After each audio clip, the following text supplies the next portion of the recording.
నమస్కారం focus TV prime time news కి స్వాగతం. హెడ్లైన్ చూద్దాం.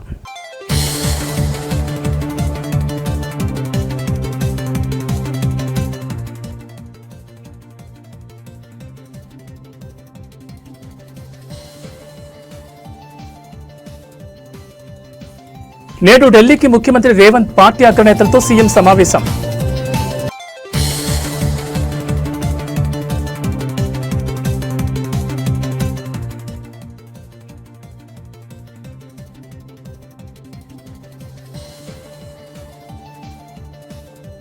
ఢిల్లీ పర్యటనలో సీఎం చంద్రబాబు ఏపీ ప్రాజెక్టులపై కేంద్ర జలశక్తి మంత్రితో కీలక భేటీ.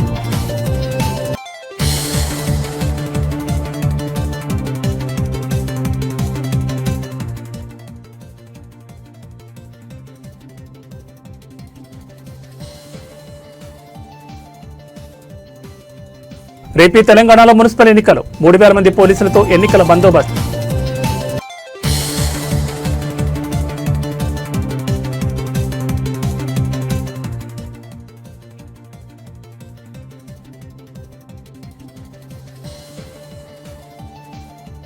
రేపటి నుంచి ఆంధ్రప్రదేశ్ అసెంబ్లీ బడ్జెట్ సమావేశాలు. ఉభయ సభలను ఉద్దేశించి గవర్నర్ అబ్దుల్ నజీర్ ప్రసంగం.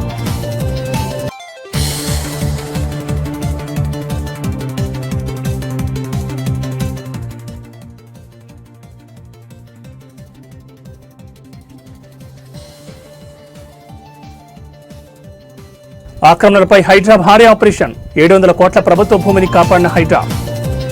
ఇక వివరాలు చూస్తే తెలంగాణ ముఖ్యమంత్రి నేడు ఢిల్లీకి బయలుదేరి వెళ్లనున్నారు. ఈ రోజు మధ్యాహ్నం రేవంత్ రెడ్డి బయలుదేరే అవకాశం ఉంది. పార్టీ అగ్రనేతలతో రేవంత్ రెడ్డి సమావేశం కానున్నారు.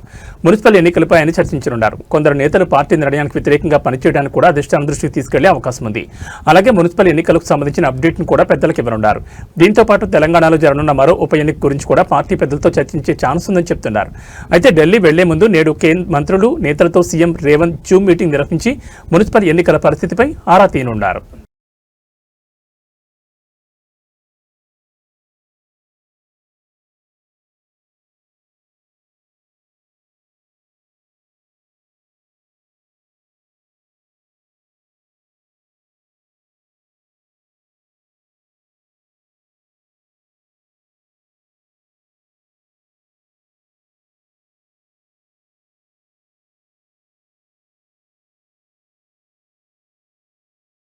ఏపీ సీఎం చంద్రబాబు తన ఢిల్లీ పర్యటనలో భాగంగా రాష్ట్రానికి సంబంధించిన కీలక జలవనరుల అంశాలపై కేంద్ర ప్రభుత్వం దృష్టి సారించారు.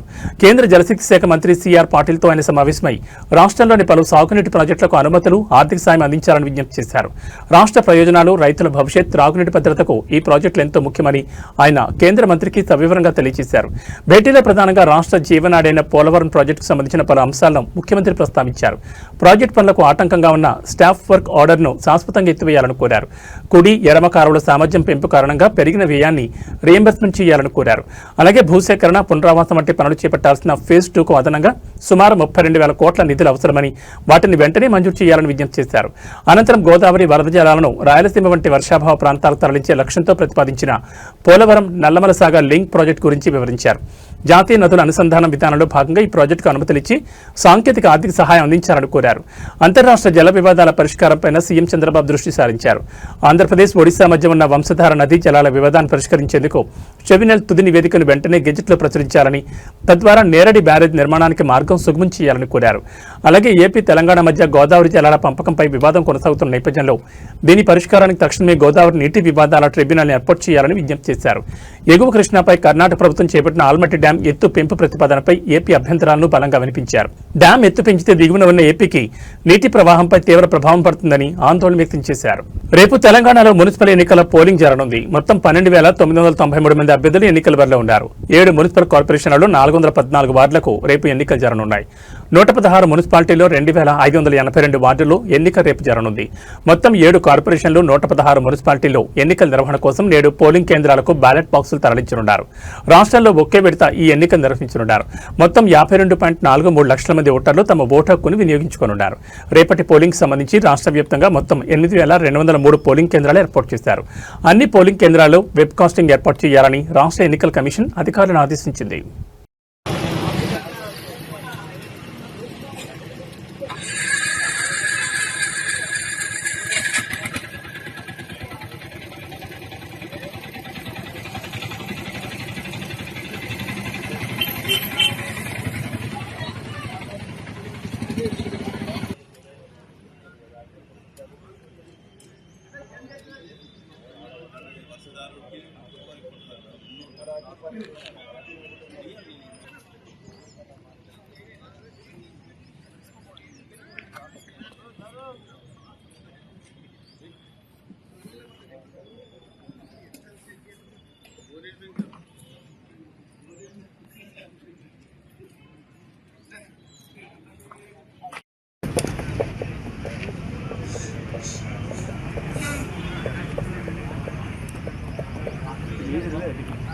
చేయలేదు 9 గంటల లైవ్ ఉందని వచ్చినాం.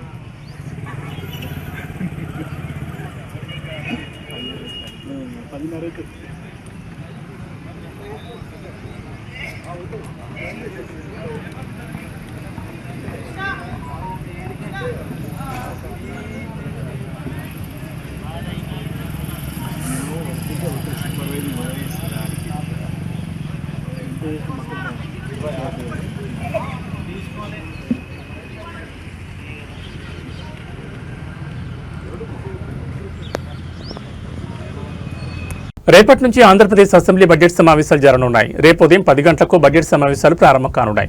ఉభయ సభలను ఉద్దేశించి గవర్నర్ అబ్దుల్ నజీర్ ప్రసంగించనున్నారు. బడ్జెట్ సమావేశాలు ఎన్ని రోజులు నిర్వహించాలన్న దానిపై తర్వాత జరిగే బీఏసీ సమావేశంలో చర్చించి నిర్ణయం తీసుకోనున్నారు. ఈసారి భారీగా బడ్జెట్ను శాసనసభలో ప్రవేశపెట్టేందుకు అధికారులు ఇప్పటికే కసరత్తులు ప్రారంభించారు. ఈ సమావేశాల్లోనే వ్యవసాయ శాఖ బడ్జెట్ను కూడా సభలో ప్రవేశపెట్టనున్నారు. సభకు సంబంధించిన ఏర్పాట్లను శాసనసభ స్పీకర్ అయ్యన్న పాత్రుడు, శాసనమండలి చైర్మన్ మోషన్ రాజులు సమీక్ష జరిపారు. అసెంబ్లీ సమావేశాల సందర్భంగా భారీ పోలీస్ బందోబస్తు ఏర్పాటు చేశారు. ఎలాంటి ఆందోళనలకు, నిరసనలకు అనుమతి లేదని తెలిపారు.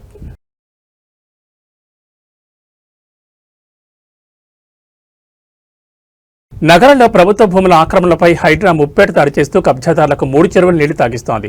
తాజాగా కొండాపూర్, మదీనాగూడ పరిధిలో కబ్జా గురైన సుమారు 700 కోట్ల విలువైన ప్రభుత్వ భూమిని అధికారులు స్వాధీనం చేసుకున్నారు. శేర్లింగంపల్లి మున్సిపల్ కార్యాలయం నుంచి మదీనాగూడ వెళ్లే మార్గంలో ఉన్న జంగమునికుంట అనే స్థానిక కుంట భూమిపై కబ్జాదారులకు కన్నుపడింది. సుమారు 4 ఎకరాల విస్తీర్ణంలో ఉన్న ఈ కుంటను అక్రమార్కులు మట్టితో పూడ్చివేసి ఏకంగా చదును చేశారు. అనంతరం అదే భూమిని ఫ్లాట్లుగా విభజించి విక్రయించడానికి అన్ని ఏర్పాట్లు పూర్తి చేశారు. ఈ అక్రమ కబ్జాపై స్థానికుల నుంచి పెద్ద ఎత్తున ఫిర్యాదులు రావడంతో హైడ్రా అధికారులు రంగంలోకి దిగారు. క్షేత్రస్థాయిలో విచారణ చేపట్టిన అధికారులు అది ప్రభుత్వ కుంట భూమి అని నిర్ధారించుకున్నారు. వెంటనే ఆపరేషన్ చేపట్టి ఆక్రమణను తొలగించి కుంట చుట్టూ రక్షణగా ఫెన్సింగ్ ఏర్పాటు చేశారు. అనంతరం కబ్జాదారులపై రెవెన్యూ అధికారులు పోలీసులకు ఫిర్యాదు చేయగా క్రిమినల్ కేసులు నమోదు చేసి దర్యాప్తును వేగవంతం చేశారు.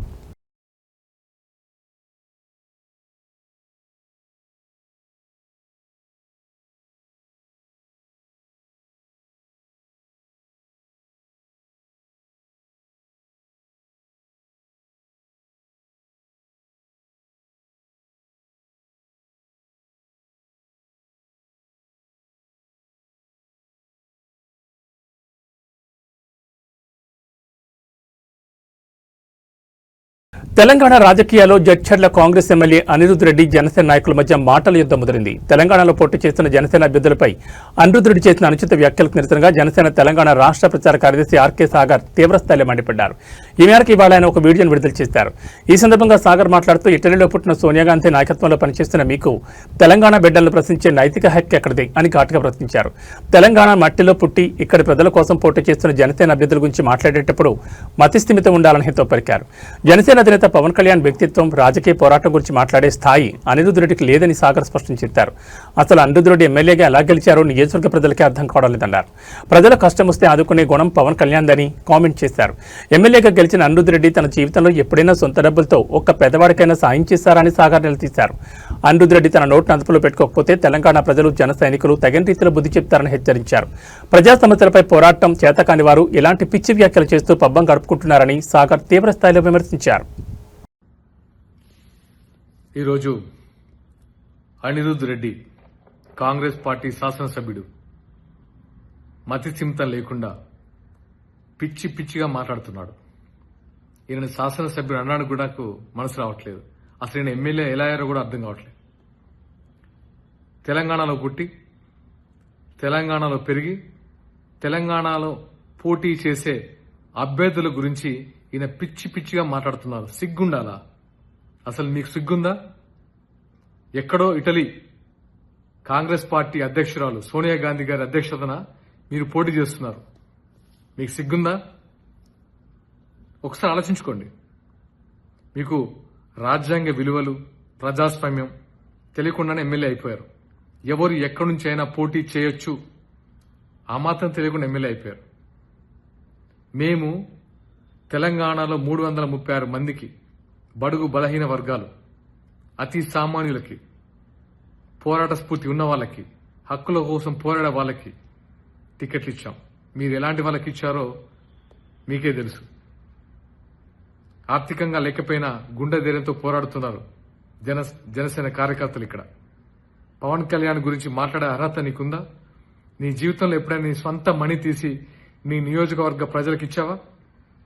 పవన్ కళ్యాణ్ గారు పదవిలో ఉన్నా లేకపోయినా సరే ఆయన స్వంత మనీని, కుటుంబాన్ని పక్కన పెట్టి సరి అందరికీ తన స్వంత కష్టాజితాన్ని పనిచేశారు ఎప్పుడో. అలాంటి ఆయన పట్టుకొని పిచ్చి పిచ్చి మాటల యాక్టరు, ప్యాకేజు, ఒక దేశ ప్రధానమంత్రిని పట్టుకొని పిచ్చి పిచ్చి మాటల నువ్వేమేమిలాగా? నీకేదైతే ప్రజలు ఓటేసి గెలిపించారో వాళ్ళ అభివృద్ధి కోసం, వాళ్ళ సంక్షేమం కోసం పాటుపడు. అంతేగాని ఇలా పిచ్చి పిచ్చి మాటలు మాట్లాడి ఈ ఎమ్మెల్యేకి పదవికి ఉన్న గౌరవాన్ని తగ్గించరు. నీ వల్ల మిగతా ఎమ్మెల్యే కూడా చెడ్డ పేరు వస్తుంది. ఇక్కడ నుంచి ఇలాంటి మాటలు మాట్లాడితే ఇతర పార్టీలు కాదు, నీ పార్టీ వాళ్ళే హర్షించారు. గుర్తుపెట్టుకో మిస్టర్ అనిరుద్ధ్ రెడ్డి. నీ కార్యకర్తలు వచ్చే కొట్టేస్తారు ఇంట్లో నిన్ను. మాజీ మంత్రి అంబటి రాంబాబు క్వాష్ పిటిషన్పై నేడు ఆంధ్రప్రదేశ్ హైకోర్టులో విచారణ జరగనుంది. నగరంపాలెం పోలీసులు నమోదు చేసిన కేసును క్వాష్ చేయాలని అంబటి రాంబాబు పిటిషన్ వేశారు. ఈ కేసులో అంబటి రాంబాబు నిందితుడిగా ఉన్నారు. ఆంధ్రప్రదేశ్ ముఖ్యమంత్రి చంద్రబాబు దూషించిన కేసులో అంబటి రాంబాబుకు బెయిల్ లభించింది. అయితే మెడికల్ కళాశాలల ప్రైవేటీకరణకు సందర్భంగా పోలీసుల విధులకు ఆటంకం కలిగించారన్న కేసుపై ఈ నెల 22వ తేదీ వరకు రిమాండ్ విధించింది. తనపై రాష్ట్ర వ్యాప్తంగా నమోదైన కేసులను క్వాష్ చేయాలని వేసిన పిటిషన్లను కూడా హైకోర్టు విచారణ చేసి మార్చి 2వ తేదీకి వాయిదా వేసింది.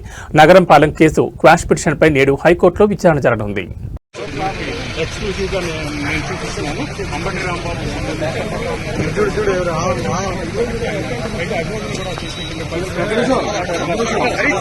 ఆయన అక్కడి నుంచి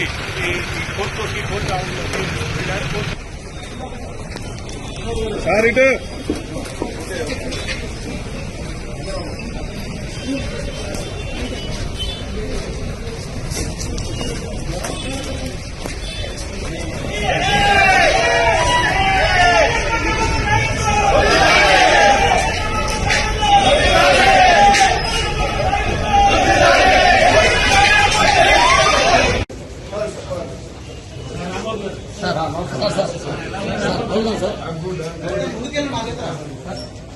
మళ్ళీ ఎటు మొక్కలు పరిస్థితి ఉండదు.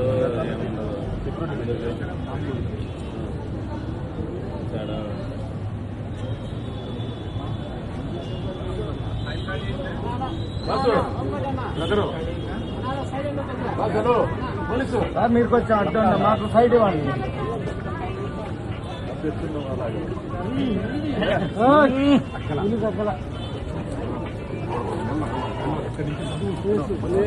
పులి పులి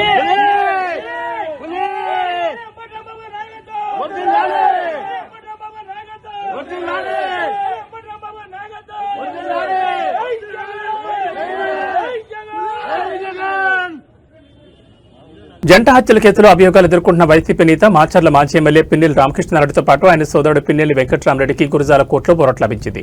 వారు దాఖలు చేసిన బెయిల్ పిటిషన్ను న్యాయస్థానం తిరస్కరించింది. పల్నాడు జిల్లా వెల్దుర్తి మండలం గొండ్లపాడు గ్రామంలో గత ఏడాది మే 24న టీడీపీ నేతలు జీవిశెట్టి వెంకటేశ్వర్లు, జీవిశెట్టి కోటేశ్వరరావుల జంట హత్యల కేసులో పిన్నెల్లి రామకృష్ణారెడ్డి, వెంకటరెడ్డి నిందితులుగా ఉన్నారు. ఈ కేసులో పిన్నెల్లి వెంకటరెడ్డి గత ఏడాది డిసెంబర్ 1న, రామకృష్ణారెడ్డి, వెంకటరామరెడ్డి డిసెంబర్ 11న మాచర్ల జూనియర్ సివిల్ జడ్జి కోర్టులో లొంగిపోయారు. అప్పటి నుంచి వీరు జైల్లో రిమాండ్ ఖైదీలుగా ఉన్నారు. వీరు బెయిల్ కోసం దాఖలు చేసిన పిటిషన్పై నిన్న గురజాల్లోని 10వ అదనపు జిల్లా న్యాయస్థానంలో వాదనలు జరిగాయి. వాదనల అనంతరం న్యాయాధికారి జి ప్రియదర్శిని బెయిల్ పిటిషన్ కొట్టేస్తూ ఉత్తర్వులు ఇచ్చారు.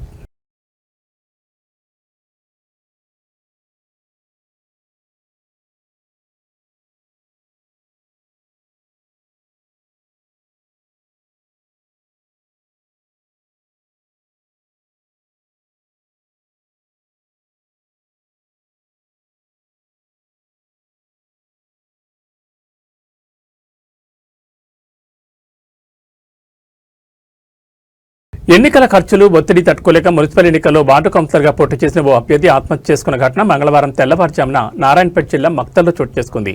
ఇందుకు సంబంధించి స్థానికులు తెలిపిన వివరాల ప్రకారం మక్తల్ మున్సిపాలిటీ 6వ వార్డు ఎస్టీలకు రిజర్వ్ కావడంతో ప్రధాన పార్టీలు ముగ్గురు సొంత అన్నదమ్ములని రంగంలోకి దించాయి. ఇందులో భారతీయ జనతా పార్టీ నుండి మహాదేవ్, కాంగ్రెస్ నుంచి అతడి అన్న పోటీలో ఉండగా బీఆర్ఎస్ నుంచి పోటీ చేసిన వారి తమ్ముడు నామినేషన్ ఉపసంహరణ రోజున పోటీ నుంచి తప్పుకున్నాడు. పోటీలో ఉన్న ఇద్దరు అన్నదమ్ములు ముమ్మరంగా ప్రచారం నిర్వహించారు. అయితే నిన్నటి నుంచి డబ్బు, మద్యం పంపిణీ జరుగుతుండటంతో 6వ వార్డులను పంపిణీ చేయాలని పార్టీ శ్రేణులు కోరినట్లుగా సమాచారం. తాను ₹1,00,000 మాత్రమే ఖర్చు చేయగలను, మిగతాది తన వల్ల కాదని సోమవారం పార్టీ శ్రేణులకు ఆయన తేల్చి చెప్పినట్టుగా తెలుస్తోంది. ఈ క్రమంలో ఒత్తిడికి గురైన మహదేవప్ప మంగళవారం తెల్లవారుజామున తన ఇంట్లో ఉరివేసుకుని మృతి చెందారు. మహదేవప్ప ప్రధాన రాజకీయ పార్టీకి చెందిన అభ్యర్థి కావడంతో ఆ వార్డులో ఎన్నిక వాయిదా పడే అవకాశం ఉంది.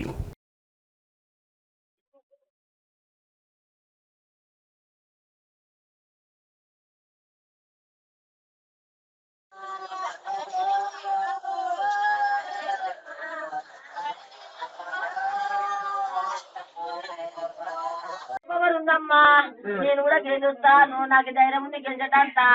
గెలుస్తాను కానీ డాడీని పెట్టారని డాడీ పేరు అన్నాడు. డాడీకి తెలిస్తే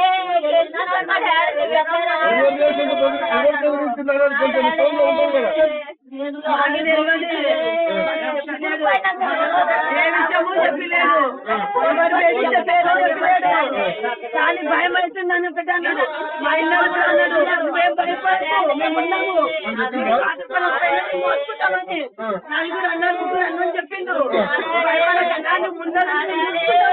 హైదరాబాద్లోని రాజేంద్రనగర్ పోలీస్ స్టేషన్ పరిధిలో గల ఉప్పర్పల్లిలో భారీ అగ్ని ప్రమాదం చోటు చేసుకుంది. స్థానిక మారుతి సుజుకి సర్వీస్ సెంటర్లో అకస్మాత్తుగా మంటలు చెలరేగడంతో ఆ ప్రాంతంలో ఒక్కసారిగా కలకలం రేగింది. దట్టమైన పొగలు అలముకోవడంతో స్థానికులు భయాందోళనకు గురయ్యారు. ప్రమాదం జరిగిన వెంటనే అప్రమత్తమైన స్థానికులు అగ్నిమాపక సిబ్బందికి సమాచారం అందించారు. ఘటనా స్థలానికి చేరుకున్న ఫైర్ ఇంజన్లు శ్రమించి మంటలను అదుపులోకి తీసుకొచ్చాయి. సకాలంలో స్పందించడంతో మంటలు పక్కనే ఉన్న ఇతర భవనాలకు వ్యాపించకుండా అంటుకోగలిగారు. ఈ ప్రమాదంలో పలు కార్లు పూర్తిగా దగ్ధమయ్యాయి. ఈ ఘటనపై కాలనీ వాసులు తీవ్ర నిరసన వ్యక్తం చేస్తున్నారు. సర్వీసింగ్ సెంటర్ నిర్వాహకుల నిర్లక్ష్యం వల్లే ఈ ప్రమాదం జరిగిందని వారు ఆరోపిస్తున్నారు. నివాస ప్రాంతాల మధ్య సరైన భద్రతా ప్రమాణాలు పాటించకుండా ఇలాంటి కేంద్రాలు నిర్వహించడం వల్ల తమ ప్రాణాలకు ముప్పు పొంచి ఉందని స్థానికులు ఆవేదన వ్యక్తం చేశారు. మరోవైపు ఈ ప్రమాదంపై సర్వీసింగ్ సెంటర్ యజమానులు భిన్నమైన వాదనలు వినిపిస్తున్నారు. ఇది ప్రమాదవశాత్తు జరిగింది కాదని, ఎవరో కావాలనే తమ సెంటర్కు నిప్పంటించారని వారు అనుమానం వ్యక్తం చేస్తున్నారు. తమ వ్యాపారాన్ని దెబ్బతీసేందుకే ఈ దుశ్చర్యకు పాల్పడి ఉండొచ్చని వారు పోలీసులకు ఫిర్యాదు చేశారు.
రాయదుర్గం పట్టణంలోని ప్రధాన రహదారిపై ఉన్న సయ్యద్ జ్యువెలరీ షాప్లో అర్ధరాత్రి 5 దుండగులు బీభత్సం సృష్టించారు.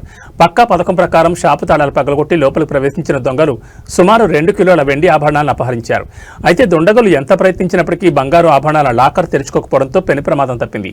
షాప్లోని సీసీ కెమెరాలో దొంగతనానికి సంబంధించిన దృశ్యాలు రికార్డ్ అయ్యాయి. పోలీసులు కేసు నమోదు చేసుకుని నిందితుల కోసం గాలిస్తున్నారు.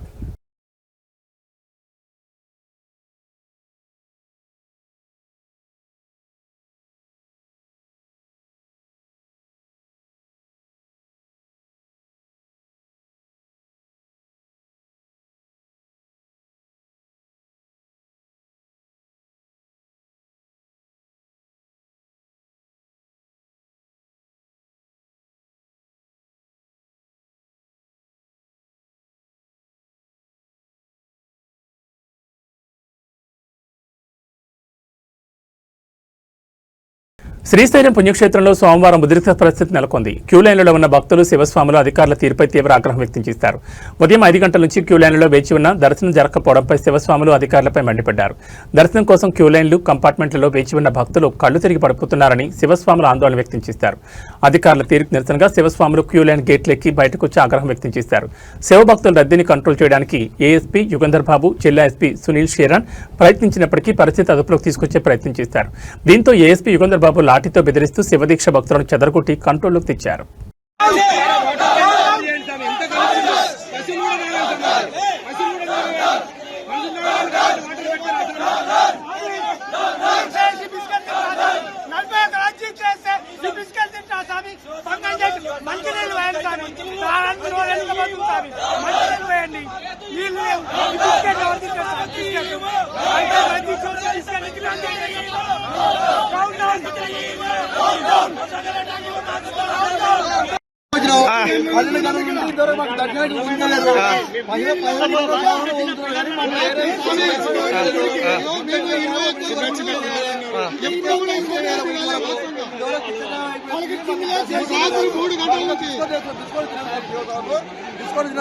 పాలు నీలో ఇస్తే తాగుతారు.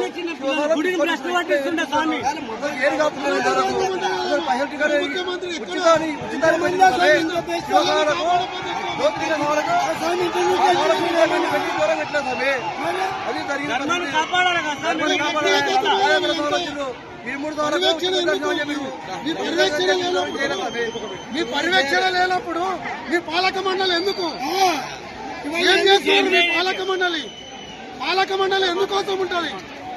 వచ్చే భక్తులకు ఎవరికి ఇబ్బంది కలగకుండా పాలక మండలి, ఆ పాలక మండలికి చేతగాలప్పుడు ప్రభుత్వం ఆధీనం తీసుకున్నాం. మనం గాజులు వేసుకొని కూర్చోమని స్వామి, ఏంది స్వామి భక్తులు ఎందుకోసం వస్తారు? ఇంత ఇబ్బంది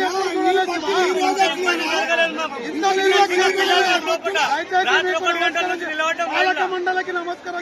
తిరుమల శ్రీవారిని ఈ రోజు ఉదయం సుప్రభాత సేవలో హీరో విశ్వక్షేణ్ దర్శించుకున్నారు. దర్శనానంతరం రంగనాయకుల మండపంలో వేద పండితులు ఆశీర్వాదం అందించగా టీటీడీ అధికారులు తీర్థప్రసాదాలు అందించారు. ఆలయం వెలుపల హీరోతో ఫోటోలు దిగడానికి అభిమానులు పోటెత్తారు.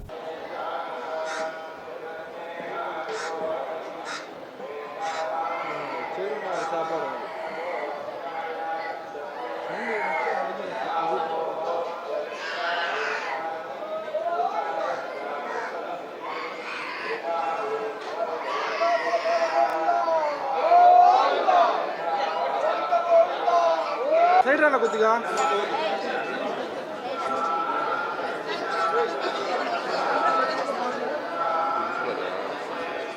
సార్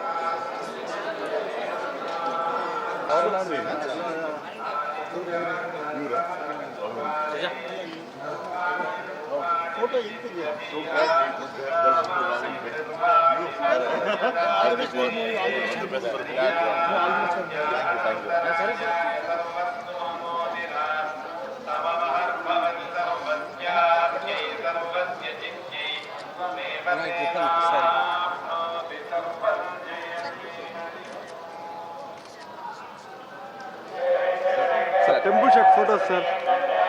సార్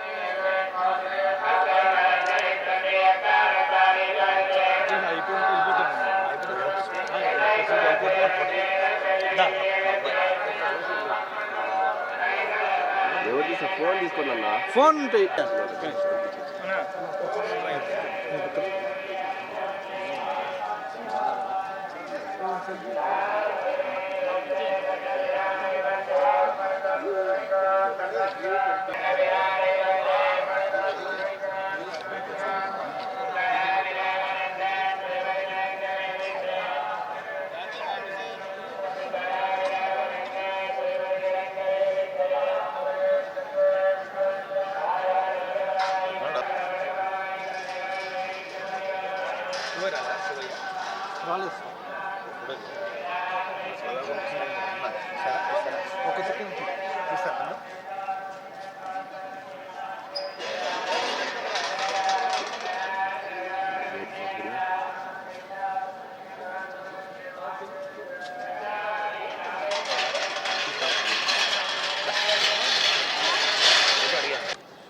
పొద్దున్న 7ంటికి దర్శనం కోసం మళ్ళీ వస్తారా?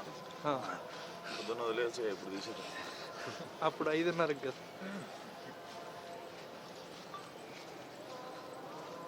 సేమ్ డ్రెస్ వేసుకొస్తా మళ్ళీ అంటే అప్పుడు మేము ఉన్నాం, ఇంకోరు ఉంటారు. ఇంకా ఫుల్గా ఉంటుంది సార్ వాళ్ళు. పొద్దున్న మళ్ళీ దర్శనం సార్ దగ్గరనా?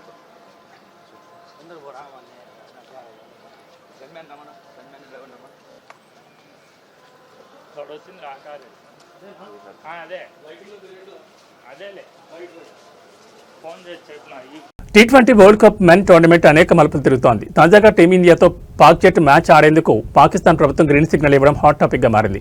సోమవారం రాత్రి ICC, PCB, BCB, Sri Lanka cricket బోర్డుల సమావేశం అనంతరం పాకిస్తాన్ క్రికెట్ బోర్డు ఆ దేశ ప్రధానితో విడిగా చర్చలు జరిపి ఈ నిర్ణయాన్ని ప్రకటించారు. కాగా కొద్దిసేపటి క్రితమే Bangladesh cricket board, Sri Lanka cricket board భారత్తో ఈ నెల 15 జరిగే మ్యాచ్ ఆడాలని విజ్ఞప్తి చేసిన కొద్ది గంటల్లోనే ఈ ప్రకటన రావడం గమనార్హం. దీంతో 15 జరగనున్న మ్యాచ్ యథాతథంగా జరుగుతుందని ఐసీసీ పేర్కొంది. కాగా దాయాద్ దేశాల మధ్య పోరుపై ప్రపంచవ్యాప్తంగా ఉన్న క్రికెట్ ప్రేమికులు ఆసక్తిగా టీవీలకు అతుక్కుపోయి మ్యాచ్ తిలకించనున్నారు. అయితే భారత్లో తాము మ్యాచ్లు ఆడబోమని, వేదికలు మార్చాలని బంగ్లా క్రికెట్ బోర్డు ఐసీసీని కోరగా అందుకు ఐసీసీ తిరస్కరించింది. దీంతో తాము T20 వరల్డ్ కప్ లో పాల్గొనలేదని ప్రకటించింది. అయితే తాము బంగ్లాదేశ్కు మద్దతిస్తున్నామని, తాము కూడా భారత్తో జరిగే మ్యాచ్లు ఆడబోమని పాక్ క్రికెట్ బోర్డు పేర్కొంది. అందుకు అనుగుణంగానే ఇటీవల భారత్ పాక్ మ్యాచ్ను బాయ్కాట్ చేసింది.